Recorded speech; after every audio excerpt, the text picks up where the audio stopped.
Hey guys, welcome back to my channel. Today I'm excited to do my first review of the month of March, and we are going to be talking about Antioch by Jessica Leonard.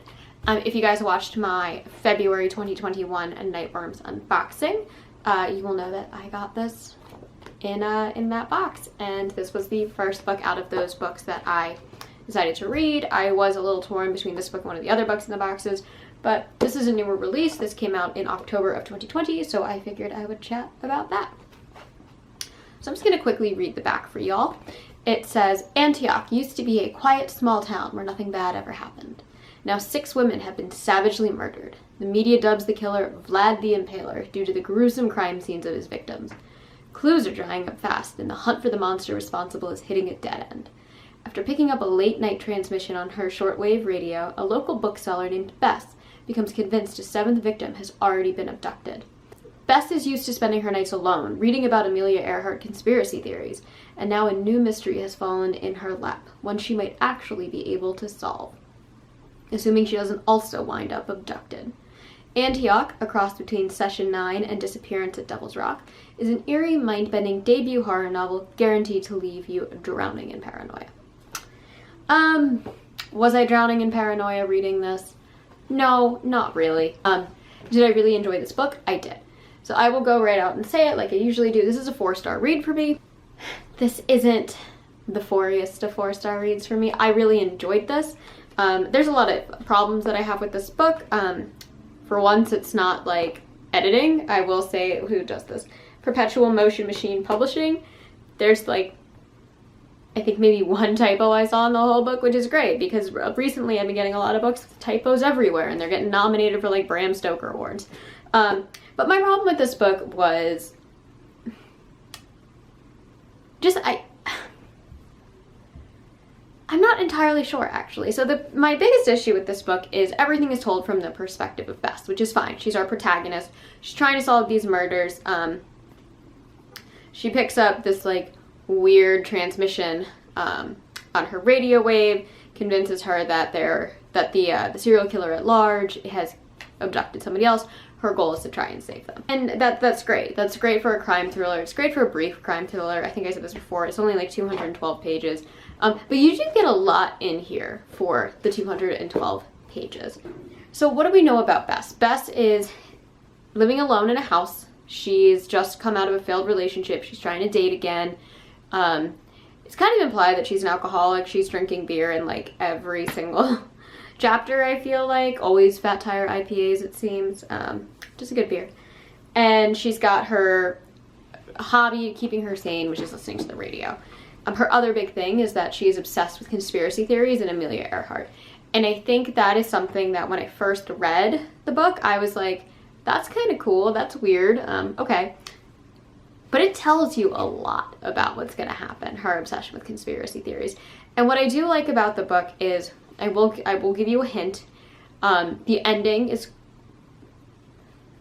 quite interesting. I'm not sure yet if I love it or I hate it, which I think is why it's hard for me to talk about this book, because I'm still not really sure my overall feelings on it. But I will say when you get to the ending and you see what's the big like twist reveal, whatever you want to call it, you'll understand why a lot of things are disclosed to you at the beginning. Very much, you don't feel disappointed in the ending if you interpret it, I think at least the way I interpreted it. I just think it's, when you make a twist ending and it's open for interpretation, is it really a twist ending, right? Like, if you have to deduce what you think happened, is it really a twist ending? And I think this is where my hesitation comes with this book. And then we talk about like the characters in this book, right? Like, I would say Bess is a likable character. Bess is definitely an interesting character. I don't know if she's somebody I would be friends with, per se, just because she's kind of all up in everybody's business all the time. And she kind of gets away with that for a lot of reasons that I don't quite buy. Like, she's always showing up late to work, and she's bothering the cops, and she's interfering with investigations, and she's demanding to go into stores when they're closed and stuff. People just kind of let her do it, right? Like, she's kind of rude, she's kind of in your face, and she's fun to read about, but I don't know if I would necessarily enjoy her company. She is quite the character. I'd say the biggest dynamic between Bess and in other characters in this book is between Bess and her boss and Bess and the head detective. So when I read this book, the whole time, the way it's written, it's kind of leading you to believe like everybody's a suspect in this murder. And there's a lot of characters. Bess interacts with a lot of people, but the two main ones are the detective and her boss. The way her boss handles things to me is extremely unbelievable. Like the whole time I was reading it, I was like, I don't ever believe that somebody's boss would put up with this kind of behavior over and over and over again. And then when you read the interactions between Bess and the officer, there's definitely like a level of like flirtatious romance that's supposed to be going on. But the whole time I was reading the book, I was like, that police officer is evil, right? And I totally interpreted his character incorrectly, but that's what the writing was leading me to believe.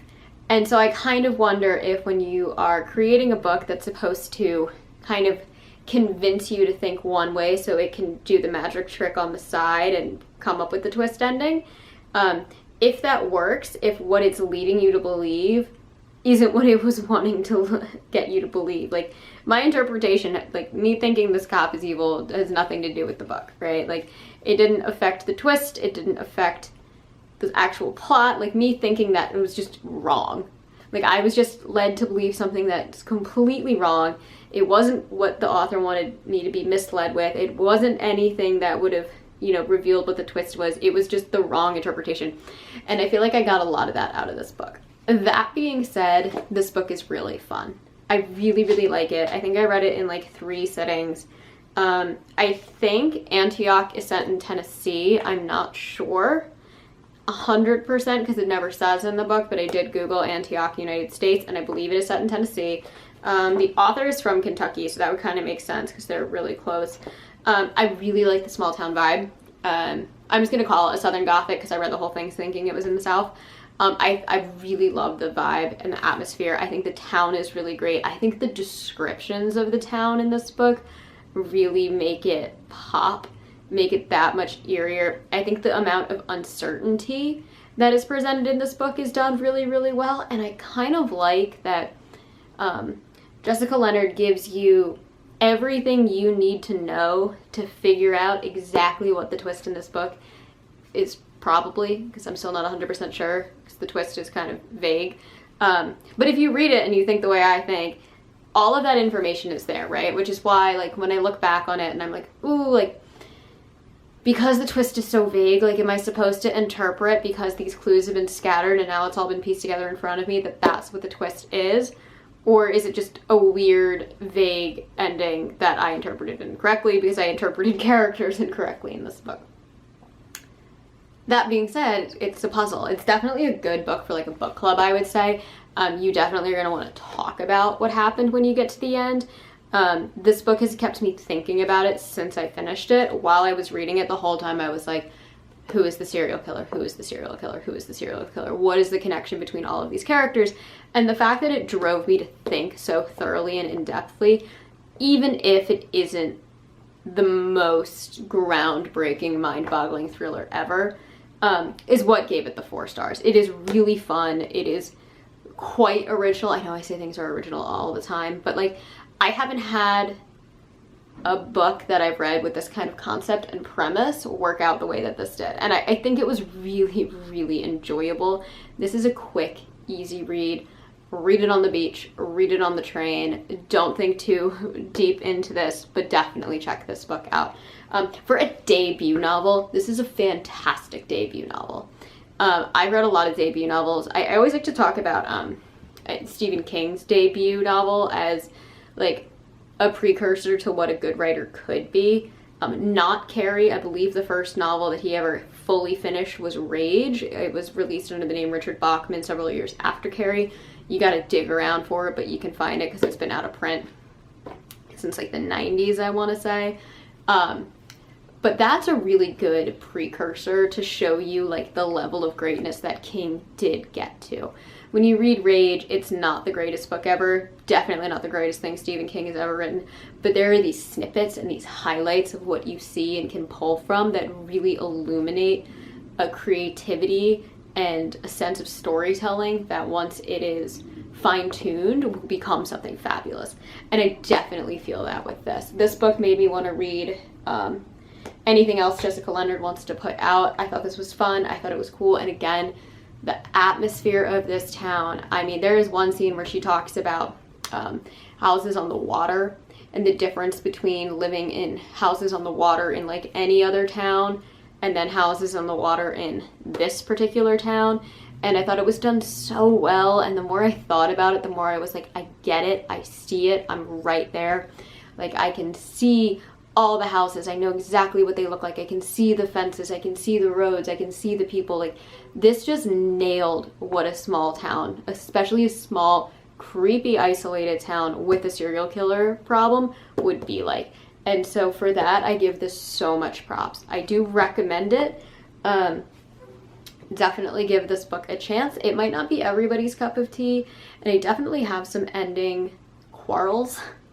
Like, I'm definitely a little annoyed about the ending, and I think on Goodreads I'll put up some spoilers where I really talk about the endings. You can find my Goodreads in the you can find my Goodreads link in the description box below, and I'll go maybe a little bit more in depth because I don't really want to put spoilers on this. But yeah, no, that was my only really big problem. Is I think I got to like page like 180 and I was like, all right, where's this going?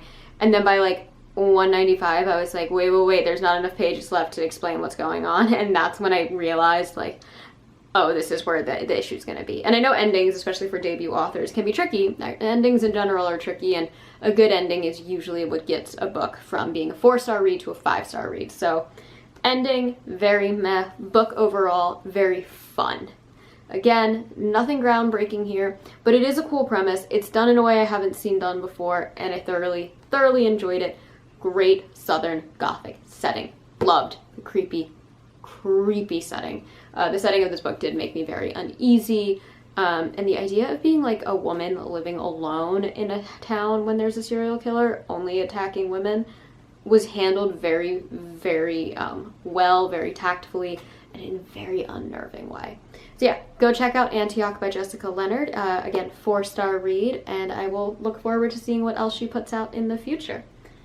Alright, as always, thank you guys so much for watching. If you enjoyed this video, please hit that like and subscribe button down below. If you have any books you guys want me to review coming up, leave it in the comments down below. NetGalley just approved me to get My Heart is a Chainsaw by Stephen Graham Jones. I actually started reading that. Very excited by this. So I will have way more to say on that in a future video. And as always, thank you guys so much for watching. I think I said that earlier, but always appreciated. And I will catch you guys in the next one. Bye, guys.